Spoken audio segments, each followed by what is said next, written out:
हफ्तों से डॉक्टर जाकिर नायक चर्चा में है।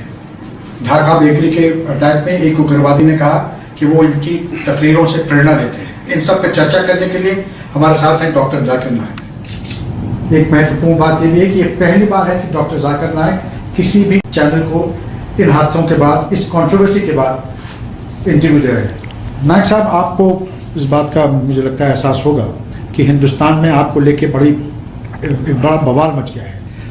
ढाका बेकरी पे जो अटैक हुआ उसमें एक उग्रवादी ने कहा कि वो आपसे और आपकी तकरीरों से इंस्पिरेशन लेता है, प्रेरणा लेता है।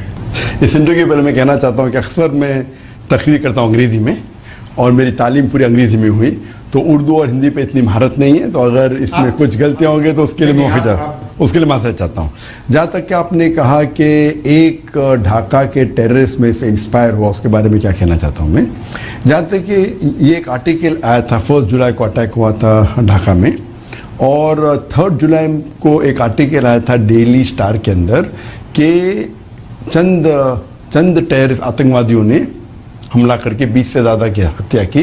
उसमें से एक आतंकवादी मेरे से इंस्पायर हुआ और ये न्यूज़ उठा के इंडियन मीडिया ने हेडलाइन जाकिर नायक एकदम ऑलमोस्ट ऑल 95% चैनल्स के ऊपर वही था हेडलाइन, 95% न्यूज़पेपर पर हेडलाइन वो जाकिर नायक। सडनली फिर चंद दिन बाद ये आर्टिकल आया था 4 जुलाई को, हाँ, और उसके बाद 4 जुलाई को इंडियन मीडिया ने पेश किया, 3 जुलाई को आर्टिकल आया था। 9 जुलाई को यही पेपर ने एक करेक्शन दिया कि हमने कभी भी नहीं कहा कि डॉक्टर जाकिर नायक ने ढाका के टेररिस्ट को मासूम लोग का कत्ल करने के लिए इंस्पायर किया। हमने सिर्फ ये कहा कि वो फैन था, और ये भी कहा कि हमने जो इन्फॉर्मेशन उसमें शाया की थी कि जाकिर बैंड ने मलेशिया में, वो इन्फॉर्मेशन गलत है। आप ये कहते हैं कि ये इल्ज़ाम बेबुनियाद है? बेबुनियाद है।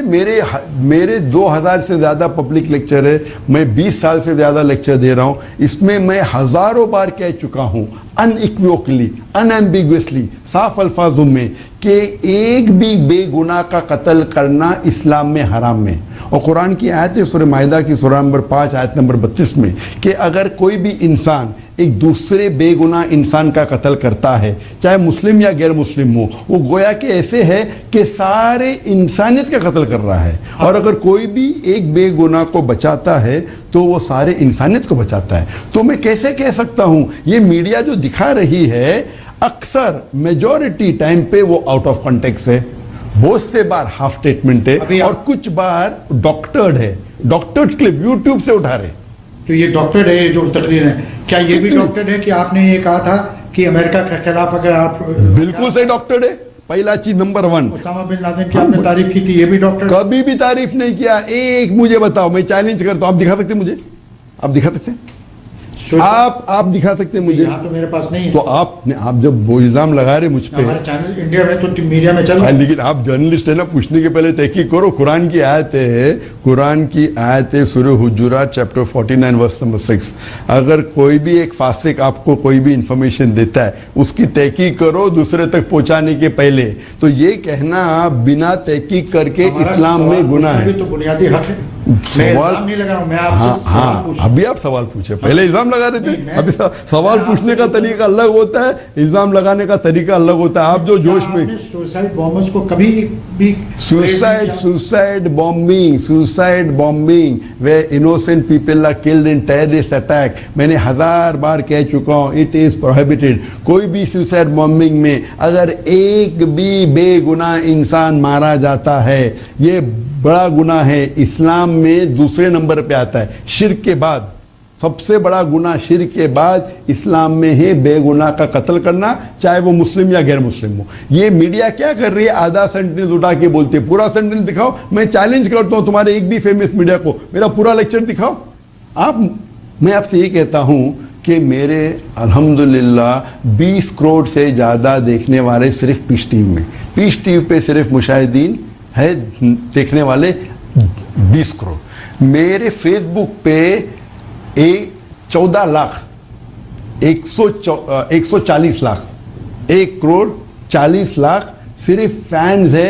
आप बोलिए अगर मैं इंस्पायर करता हूं तो कम से कम मिलियन टेररिस्ट होना चाहिए। आपको 5 या 10 नाम मिलते हैं। मैं ये कहता हूं कि मेरे तकरीर से लाखों लोग, मिलियंस ऑफ पीपल इस्लाम की तरफ आते हैं। इस्लाम की तरफ आने के बाद कई लोग दूसरे के भड़कावे स्पीच में आके इनोसेंट मुसलमान, बेगुनाह मुसलमान अट्रैक्ट हो रहे हैं। कुछ लोग मैं जानता हूं जो भड़कावी स्पीच देते हैं और बेगुनाह मुसलमानों को गुमराह करते हैं कि इस्लाम में कहा गया है कि आप गैर मुस्लिम का कत्ल करो आपको जन्नत मिलेगी। ये बिल्कुल बेबुनियाद है। तो उनसे मुतासिर होके मैं ये नहीं कह सकता हूं कि जितने मेरे फैन हैं 100% मुझे मानते, कुछ 80% मानते, कुछ 60% मानते, कुछ 20% मानते। तो इस्लाम के करीब लेके आने के बाद वो दूसरे लोग के तकरीर से मुतासिर होकर अगर गलत काम करते तो मुझे थोड़ी दोषी करा सकते। जाकिर साहब, आप पीस टीवी की बात कर रहे थे। आपको पता है हिंदुस्तान में लोग क्या कहते हैं? बहुत से लोग ये कहते हैं पीस टीवी की बात करते हैं और इनके भड़कावे भाषण से, मेरी बात सुनिए, इनके भड़कावे भाषण से दहशतगर्द जो हैं वो इंस्पायर्ड होते हैं। जावेद भाई, और आपकी तुलना वो प्रवीण तोगड़िया से करते हैं। एक होता है बहुत लोग कह रहे, एक लोग कहते अक्सर लोग कह रहे। बहुत और अक्सर में जमीन आसमान का। किसके लिए 10 आदमी भी बहुत होते, किसके लिए 20 आदमी भी बहुत होते। अक्सर मतलब मोर देन 50%, 50% से ज्यादा। ये मैं दावे के साथ कह सकता हूं इंडिया में 50% से ज्यादा नहीं कहते कि जाकिर दहशतगर्द है।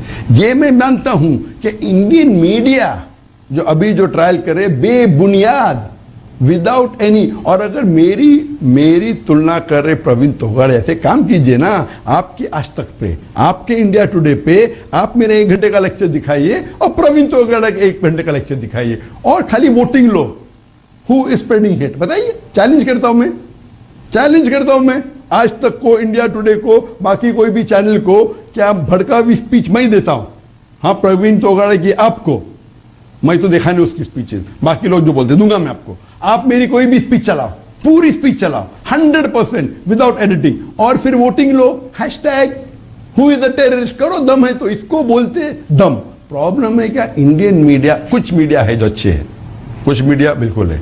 अगर वो मीडिया अच्छी है, बहुत से जर्नलिस्ट अच्छे हैं। आप ये बताइए, आपकी बहुत सी तकरीरें हैं जिससे आप कहते हैं कि आप दोनों कम्युनिटीज और सारी दुनिया में डिफरेंट कम्युनिटीज को साथ लाने की बात। अल्हम्दुलिल्लाह। लेकिन आपकी जो तकरीरें हैं, आपका जो लबो लहजा है, आप दूसरी रिलीजन्स में, दूसरे के मजहब में क्या कमियां हैं, ये खामियां दिखा दें। आपको लगता नहीं दूसरों को ठेस पहुंचे होगी? आप मेरा एक भी लेक्चर दिखाओ जिसमें मैं क्या, जिसका लेक्चर का टाइटल है कि दिगर मज़हब के अंदर खामियां। मेरे जितने श्री रविशंकर के साथ थे, आपने रविशंकर को बहुत बुरी लगी, आपने, वो आपके मेहमान थे, आपने उनके। वो मेरे मेहमान नहीं थे। मैं ही गया बैंगलोर उसका शहर। मैं मुंबई से बैंगलोर जाता हूं और वो कहते मैं उनका मेहमान हूं। किधर की उर्दू है, किधर की हिंदी है? मैं मुंबई में रहता था, हाँ, 2006 में। मैं गया बैंगलोर तो मैं उसका मेहमान है क्या? वो मेरा मेहमान है। कोई भी मजहब को मैं नीचे नहीं गिराता हूं। कुरान की आयत है सूरह अनाम में, सूरह नंबर 6 आयत नंबर 108 में, कि आप कोई भी दूसरे मजहब के खुदाओं को गाली मत दो, नहीं तो जहालत में वो अल्लाह को गाली देंगे। आप क्यों कहते हैं कि प्रसाद खाना हराम है? तो प्रसाद खाना हराम है, वो अलग मकसद है। मैं प्रसाद खाना हराम करते हुए ये नहीं कहा कि बाकी मजहब को कभी गाली नहीं दी। ये सवाल अगर कोई पूछता है प्रसाद खा सकते हैं क्या नहीं, सवाल पूछा गया था तो कुरान में 4 जगह लिखा है। सूरह बकरा सूरह नंबर 2 आयत नंबर 173, सूरह माइदा सूरह नंबर 5 आयत नंबर 3, सूरह अनाम सूरह नंबर 6 वर्स नंबर 145 और सूरह नहल सूरह नंबर 16 आयत नंबर 115 में हुर्रिमत अलैकुमुल मैततु वद्दमु वला मुल खिंज़ीर वमा उहिल्ला लिगैरिल्लाह बिही, कि आपके लिए हराम है मरा हुआ गोश्त, खून, सूअर का गोश्त और वो खाना जिसके ऊपर अल्लाह के अलावा किसी और का नाम लिया गया है। तो अल्लाह के अलावा किसी और का नाम लो, वो मुसलमान के लिए खाना हराम है। तो इसी के अगर अल्लाह के अलावा किसी और का नाम लिया गया वो इस्लाम में खाना हराम है, तो इसमें बाकी मजहब को कहाँ मैं दोष दे रहा हूँ? अगर कोई हिंदू मुझे आके बोलता है क्या मुझे भाई बीफ नहीं खाना है, गाय का गोश्त नहीं खाना है, अरे उसकी मर्जी है। अगर दूसरा इंसान कहता है कि भाई गाय के गोश्त खाने से अच्छी तंदुरुस्ती मिलती है, उसकी मर्जी है। अगर कोई इंसान कहता है कि गाय का गोश्त मैं नहीं खाऊंगा, वो थोड़ी इस्लाम को दोषी ठहरा रहा है। तो ये आप डबल स्टैंडर्ड क्यों है? डॉक्टर नाइक, आप बात कर रहे थे दहशतगर्दी की। सारी दुनिया में इस वक्त एक कोहराम मचा हुआ है। दहशतगर्दी को लेकर, आईसिस और तालिबान को लेकर आपका क्या नजरिया है?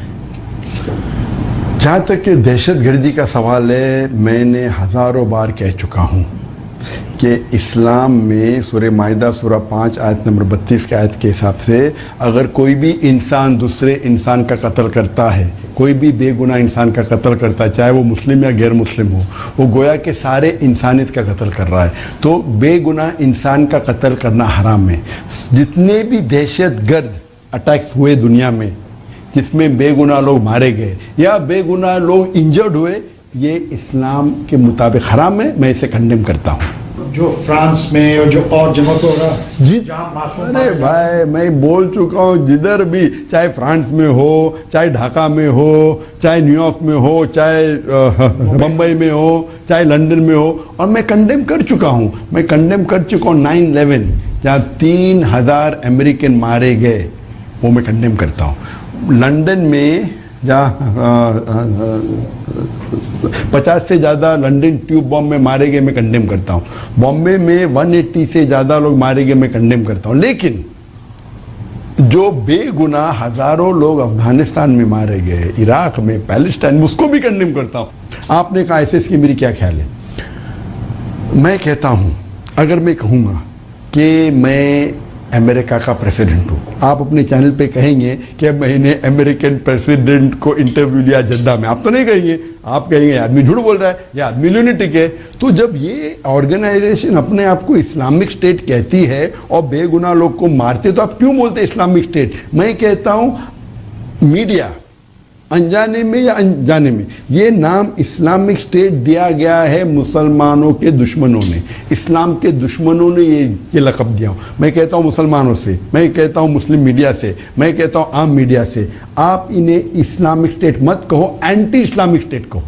Anti Islamic state of Iraq and Syria, क्योंकि इस्लामिक स्टेट कोई भी बेगुनाह को मार ही नहीं सकता है। जब हम न्यूज़ में देते हैं क्या आईसिस ने बेगुनाह लोग को मारा, हम ये कह रहे हैं क्या ये इस्लामिक है। आप जब मुझे नहीं कह सकते कि मैं प्रेसिडेंट ऑफ अमेरिका हूँ, तो उनको क्यों इस्लामिक कहते? आपका इस्लाम का इल्म कमज़ोर है, ये फिक्टिशियस नेम है, ये गलत नाम दे रहे हैं। तो हमें कहना चाहिए कि एंटी इस्लामिक स्टेट ने बेगुनाह लोग को मारा। तो मैं चाहता हूं कि अगले बार आज तक और इंडिया टुडे कभी भी इनका नाम लेंगी तो ये कहना चाहिए एंटी इस्लामिक स्टेट। अगर आप कहेंगे कितने लोग, अगर आप इस्लामिक कहेंगे तो एक आदमी, एक बच्चा देखेगा, अरे इस्लामिक स्टेट ये कर रहा है और इस्लाम में इसकी इजाजत है, तो वो बेगुनाह मुसलमान भी दहशतगर्द बनेगा। इसके जिम्मेदार कौन? मीडिया, क्योंकि मीडिया बता रही है कि इस्लामिक स्टेट। अगर मीडिया ये कहने लगी कि ये एंटी इस्लामिक स्टेट है और वो ऐसे हरकत कर रहा है जो इस्लाम में अलाउड नहीं है, तो शायद लोग गुमराह नहीं होंगे। मीडिया की गलती है। आप ये कहते हैं कि आपके ऊपर जो इल्जाम है वो बेबुनियाद है। बिल्कुल 100% बात है।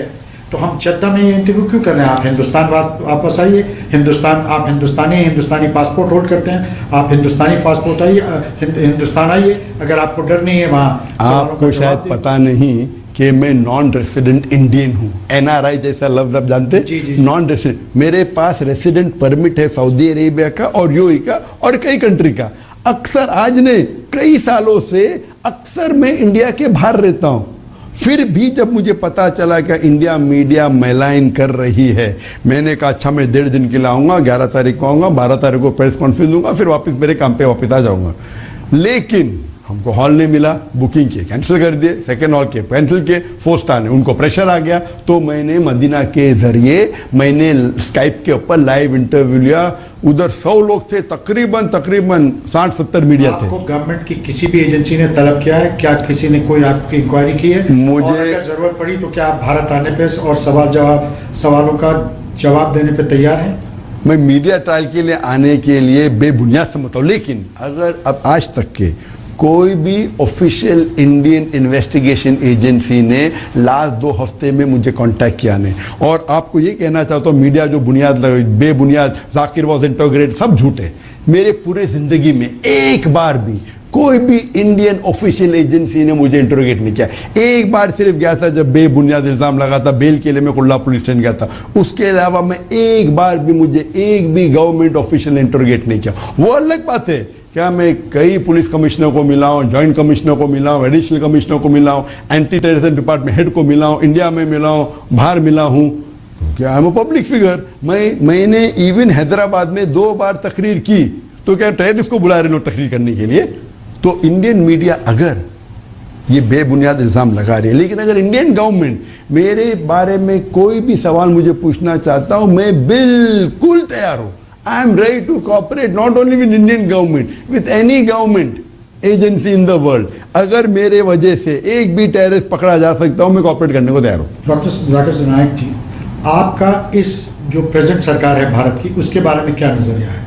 बहुतों का मानना है, पहले लोग ये मानते थे कि इनके आने से लोगों में दूरियां, ना इत्तेफाकियां बढ़ेंगी, दूरियां बढ़ेंगी। क्या आप इस राय से इत्तेफाक करते हैं? तो जहाँ तक कि पॉलिटिक्स का सवाल हो, मैं पॉलिटिशियन नहीं हूँ, लेकिन अगर मैं मुझे पूछेंगे प्रेजेंट गवर्नमेंट के बारे में, पीस टीवी ने अप्लाई किया था डाउनलिंक की परमिशन प्रीवियस गवर्नमेंट में, 2008 में, 2010 में, 2012 में, 3 बार रिजेक्ट किया गया without any reason, security reason. क्या सिक्योरिटी रीजन है?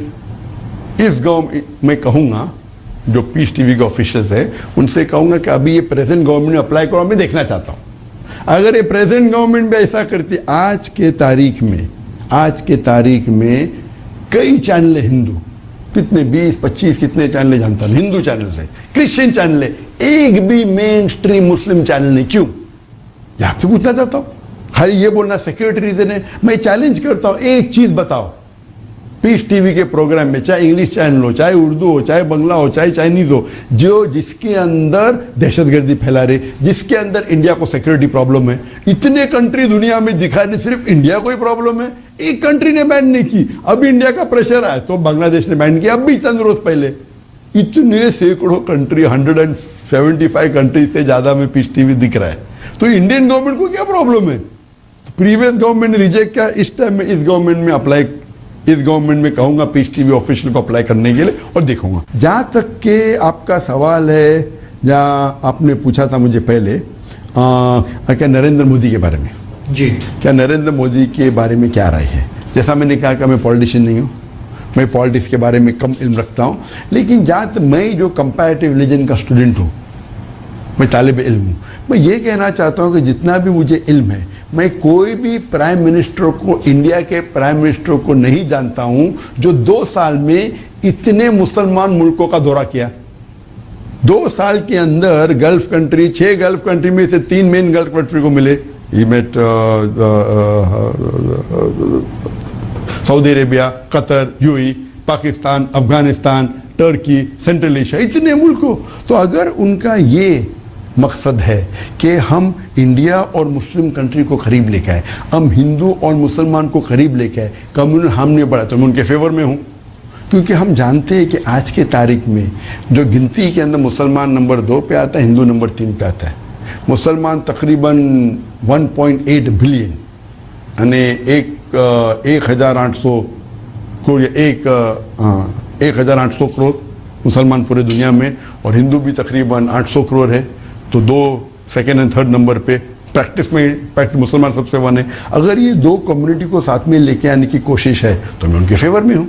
पॉलिटिक्स के बारे में मैं जानता नहीं हूँ, लेकिन मैं कोई भी हिंदुस्तानी प्राइम मिनिस्टर को नहीं जानता हूँ जो इतने कंट्री की और इतने कम टाइम में, पाकिस्तान, अफगानिस्तान, टर्की, और इन रेसिप्रोकेशन में किंग सलमान सऊदी अरेबिया के, उन्होंने, मैं जानता नहीं हूँ पहले कोई हिंदुस्तान के प्राइम मिनिस्टर को हाईएस्ट सिविलियन अवार्ड मिला। डॉक्टर नाइक, भारत में पहले हमें बड़ा फख्र था कि कोई भी भारतीय कभी दहशतगर्दी, आईसिस या तालिबान के पास नज़दीक नहीं जाता था। अब देखने में आ रहा है कि कुछ जो हमारे नौजवान हैं उधर उनका रुझान बढ़ रहा है।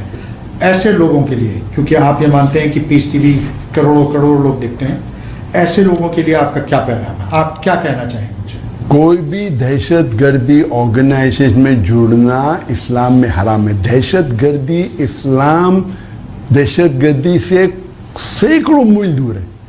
कोई भी बेगुनाह का कत्ल करना या उसको इंजर करना हराम है। लेकिन गवर्नमेंट क्या करना चाहिए? जो लोग ये दहशतगर्दी को बढ़ावा दे रहे हैं उनको पकड़ना चाहिए। जिन्हें मुझे पांच मुल्कों ने, बड़े बड़े मुल्कों ने, सऊदी अरेबिया ने, मलेशिया ने अवार्ड, द हाईएस्ट अवार्ड, सबसे हाईएस्ट अवार्ड इस्लामिक वर्ल्ड के अंदर है King Faisal award for service of Islam. और सिर्फ 2 इंडियन को मिला है सर्विस ऑफ इस्लाम के लिए, अल्हम्दुलिल्लाह। मौलाना अली मियां नदवी जो थे माशाल्लाह बहुत माहिर इंसान थे, उसके बाद मुझे मिले इतने साल, 30 साल के बाद। तो अगर इतना बड़ा अवार्ड मिला है तो इंडियन लोग को खुश होना चाहिए। मलेशिया में टोको महालिजरे अवार्ड हर साल लोगों को दिया जाता है, सिर्फ 30 साल में सिर्फ 4 इंटरनेशनल लोग को मिला है। टाइम कम है, सवाल 2-4 जरूर पूछने हैं। जी हाँ। आपने नाम सुना होगा असदुद्दीन ओवैसी और मौलाना महमूद मदनी का। असदुद्दीन ओवैसी ने इनको दोज़ख का कुत्ता करार, किनको? उन्होंने कहा कि आईएसआईएस जो है ये दोज़ख के जहन्नुम के कुत्ते हैं। मौलाना महमूद मदनी का कहना है कि ये वाजिबुल कत्ल हैं। क्या उनकी बातों से आप एग्री करते हैं? ये हराम है। अब भी वो दोज़ख के कुत्ते उनने कहा, उनके हिसाब से सही होगा। ये बिल्कुल आईएसआईएस में कहूँगा नहीं, एंटी आईएसआईएस कहूँगा। उनने आईएसआईएस कहा, मैं इस लेबल से इत्तेफाक रखता ही नहीं। एंटी आईएसआईएस जो है वो बिल्कुल हराम है, उनको पकड़ना चाहिए और उनसे कड़ी से कड़ी सजा देना चाहिए। और इस्लाम में बेगुनाह लोग का कत्ल करना और बेगुनाह लोग को इंजर भी करना हराम है। लेकिन मैं एंटी आईएसआईएस कहूँगा, आईएसआईएस नहीं कहूँगा। डॉक्टर नायक, भारत में 2 मुख्य मुद्दे हैं मुसलमानों को लेकर। एक है यूनिफॉर्म सिविल कोड का, और ख़ास तौर से औरतों के हुकूक को लेकर। ट्रिपल तलाक जो ज़बानी टेलीफोन के ज़रिए, SMS के ज़रिए मर्द अपनी बीवियों को कर देते हैं, आपका क्या इसमें मानना है? क्या आप इसके फेवर में हैं? क्या आपका ये मानना है कि यूनिफॉर्म सिविल कोड आना चाहिए और ये ट्रिपल तलाक जो है ये ख़त्म होना चाहिए? जहाँ तक कि ख़वातीन के हुकूक़ का सवाल है, मैंने कई लेक्चर दिए हुए इंग्लिश में, उर्दू में भी, हिंदी में भी, कि ख़वातीन के हुकूक़ के बारे में। जहाँ आपने कहा ट्रिपल तलाक, इसके अंदर उलमा की दो राय है। कुछ उलमा कहते हैं कि ट्रिपल तलाक देंगे तो एक साथ में तो 3 तलाक हो जाते, उसके बाद आप उससे शादी नहीं कर सकते। कुछ उलमा कहते हैं कि ट्रिपल एक बार 3 बार को या 10 बार को एक ही मानी जाती। मैं उन उलमा में मानता हूँ, मेरे जितना भी मेरा स्टडी है, आप 3 दो या 10 दो वो एक ही मानी जाती है। और एक बार तलाक होने के बाद, तलाक होने के लिए 3 महीना लगता है, 3 महीने के बाद तलाक मुकम्मल होता है। 3 महीने के पहले आप अगर उनको चाहते हो तो रुजू कर सकते हैं उनको, और तलाक के बाद मेंटेनेंस भी तो मिलना चाहिए। बिल्कुल सही। तलाक के बाद जो महर है वो मिलता है, महर मिलता है। और अगर तलाक होने के बाद फिर से शादी करना चाहते कर सकते हैं। लेकिन ये जो वर्बली, जो SMS के जरिए, जो वर्ब भी करो, कुछ भी करो, 3 बार भी करो, एक होता है। 3 महीने के अंदर आप रुजू करना चाहते हैं तो रुजू कर सकते हैं। इसमें इख्तिलाफ है उलमा का, यूनिफॉर्म सिविल कोड जहाँ तक के है, अगर यूनिफॉर्म सिविल कोड रखना चाहते हैं और पैनल पे ऐसे लोग रखो जो अनबायस्ड है, बिना कोई हक की बात करते हैं, और अगर हम चेक करना चाहिए कौन सा लॉ सबसे बेहतर है। और मैं चाहूँगा, दो मैं तालिब इल्म हूँ इस्लाम का, मैं कोई स्कॉलर नहीं, मैं कोई मुफ्ती नहीं हूँ, लेकिन इस्लाम की तरफ से मैं आर्ग्यू करूँगा। और अगर आप खुले जहन से देखेंगे, इस्लाम के जितने भी लॉ है अगर आप अप्लाई करेंगे उसमें आपको रिजल्ट मिलता है।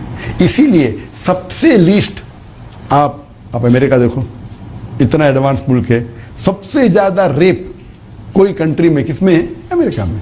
Every 22 second 1 rape. हम जब से बात कर रहे हैं इंटरव्यू में 10 मिनट के अंदर, तो जवाब ये है कि यूनिफॉर्म होना चाहिए लेकिन सही होना चाहिए। अब मैं इस्लाम की तरफ से आऊँगा, और मैं समझता हूँ जितने भी इस्लाम के अंदर लॉज है वो यूनिवर्सल है, और अगर कोई इसको इम्प्लीमेंट करेगा सबसे बेहतरीन इंसानियत है उसमें। Islam is the solution to the problems of humanity. Quran के अंदर सारे प्रॉब्लम्स ऑफ ह्यूमैनिटी का हल है। आप अगर तहकीक करेंगे जितने भी, तो मैं यूनिफॉर्म सिविल कोड के फेवर में हूँ, लेकिन हक खाली जिस तरीके से मीडिया ट्रायल हो रहा है 2 हफ्ते से, वैसा बनाएंगे तो बिल्कुल मैं उसके खिलाफ। आखिरी सवाल। जी हाँ, भारत कब आएंगे? कोई क्या अगले 2-4 महीने में भारत आने की संभावना? अभी मेरा जो प्लान है, पूरे लेक्चर टूर है मेरे, अभी मैं लेक्चर टूर निकलूंगा अभी चंद घंटों में। लेकिन अगर इंडियन अथॉरिटीज़ को जब भी मेरी ज़रूरत है, कोई भी पूछताछ करना है, मैं हाजिर हूँ। लेकिन मीडिया के लिए सिर्फ आने के लिए, वक्त ज़ाया करने के लिए मेरे पास वक्त नहीं। डॉक्टर जाकिर नायक, आपने वक्त निकाला, जद्दा में आज तक से बात की, इसके लिए बहुत बहुत शुक्रिया। शुक्रिया। तो ये थे डॉक्टर जाकिर नायक। इनका यह मानना है कि इन पे जो इल्ज़ाम लगाए गए हैं वो बेबुनियाद हैं, और इन्होंने अपनी तरफ से बड़ी बेबाकी से उनका जवाब दिया। अब ये जनता के ऊपर है, हमारे